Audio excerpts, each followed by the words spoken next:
how we have interacted with the police with regards to the 3 declarations of emergency, but specifically the first declaration and maybe even the second declaration of emergency. We went to the Hamilton Police Department, Station 10 here in Hamilton at 155 King William Street, and we generated an incident number. It's number 21-516541.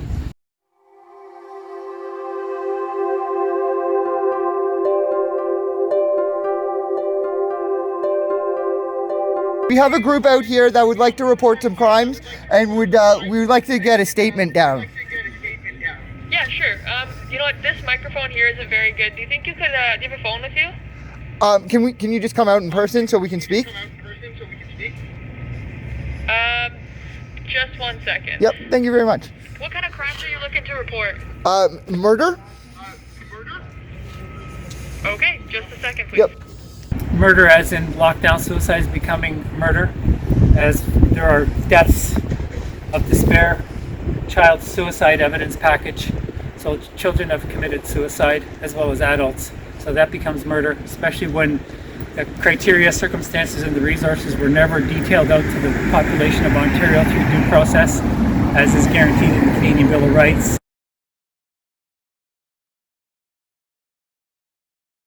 Okay. Yeah, so I would like to know, I'm going to have a safe discussion. Absolutely. Okay, thank you. Okay, so the emergency orders were never demonstrably justified as per Section 1 of the Charter. There was no any kind of clause stating this or an override. So Section 7.0.2, bracket 1 of the Emergency Management Civil Protection Act states that all the measures must be done in accordance with the Charter of Rights and Freedoms, and they weren't. So number one, that's disobeying statute. Lieutenant Governor and Premier disobey statutes, Penal Code 126 in the code. Because of the measures, all elements of torture have been satisfied. Section 269.1 of the Penal Code, torture, every element been satisfied. Subsection 3 or C of 269.1 is no defense for torture, even in a public emergency. Forcing people to breathe in carbon dioxide. It's 245 Penal Code. Carbon dioxide is a list of toxic substance, item number 74 in Schedule 1 of the Canadian Environmental Protection Act. So Lieutenant Governor and Premier are responsible for people breathing in their own carbon dioxide and having damages from that. So it's Code 245, Lieutenant Governor. Also, recklessly endangering the lives of children, Section 218. The reckless endangering of children is happening in many ways, not just the mask, not just the social distancing, and any of the other things, but the right to the gaining of a livelihood is violated in Section 6.2b of the Charter. And if your income was grossly affected to zero or near that, and you had a lot of bills, you might have committed suicide, or you might have lost your home or your apartment, and you could have, your children could have been in severe harm, permanent harm, or a risk of death. So Lieutenant Governor and Premier did risk the lives of children recklessly. 218 Canadian Criminal Code.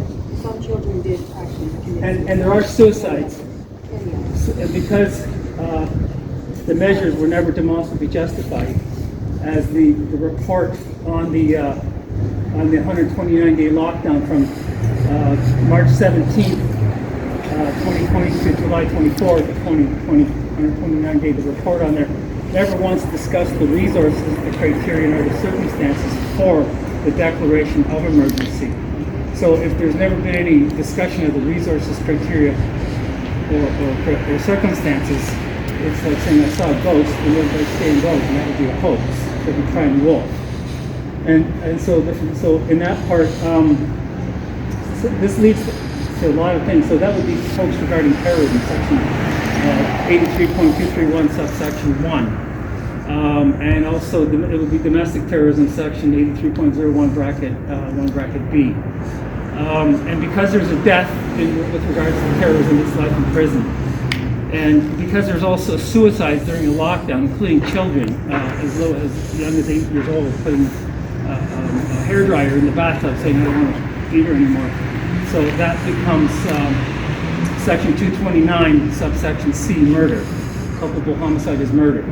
So we're here to report Lieutenant Governor and Premier for that and other things. Okay. So I understand you want to voice all that. Who is the victim of the murder? Suicide victims. Okay. So So even if we can't find you a suicide victim right now or a murder victim right now, we have somebody here that lost the job right at the beginning of livelihood was grossly affected. So either way, we have some concerns regarding Lieutenant Governor Premier. Like specifically, essential services were disrupted and interfered with. Like, for example, I don't have access to justice of the peace. You do. Can we have a private information application, please? Unfortunately, we're not accepting those applications at the moment. So why does an interference, a serious interference or disruption of an essential service? It's not just the JP office, but that alone should cause someone as yourself who's enforcing the law and safeguarding the charter rights, right? To take it seriously and say, yeah, okay, maybe there is some justification for regarding terrorism. And there are deaths, suicides. So there are other essential services that are severely obstructed or interfered with is buying food, or maybe hardware stores or whatever. Some people are not allowed into stores without a mask or hassle. The hours are different, the lineups are different, so there's a big interference or obstruction in regards to the purchase of food. As well, I spoke to somebody this morning or yesterday stating that they couldn't get an appointment with some kind of a surgeon for their joints or their muscles or some tissue because of the emergency, and so that also interfered and disrupted seriously healthcare. And I have heard of people dying too. So culpable homicide is murder, section 229, subsection C. The Lieutenant Governor, by order, it is the Lieutenant Governor, because the Lieutenant Governor did by order declare the emergency on March 17th. It extended it 14 days after that. And also we just had a declaration of emergency by the Lieutenant Governor again on January 12th. And the declaration of emergency is quite sickening actually, because... You want her to be arrested, do you not? Yes, yes, absolutely. Yes. So if you read the declaration of emergency, the actual wording, it said could result in harm to persons in Ontario. Well, I can talk just as silly as that by stating you, Officer Morin, you could right now empty your bullets into all of our heads. You could. That would be a stupid thing to say, right? Yes.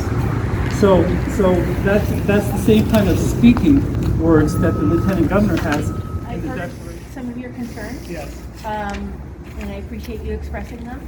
These are concerns I think you need to bring up with your local MPP and your MP. We don't formulate these acts, we enforce them. Yeah, what I'm stating is that they're illegal and they cause death. And culpable homicide is murder. And so I'm going to encourage you, like you said, you can go and lay in information with the Justice of the Peace. I just told you I can't. I heard you, but you can submit the application.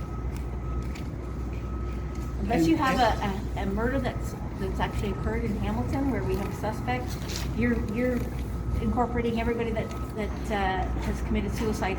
Those are the people who've been murdered. Yes, not just Hamilton, but anywhere in Ontario, because you have the authority to act as such throughout Ontario. I'd like to hand you 2 documents if you please take them. Thank you. Okay. And can I have a business card as well? But the important part that we really want the police to pay attention to is how the intake office at the Ontario Court of Justice, which is the JP office at the criminal courts, the population of Ontario had no access to the criminal courts, but the police did.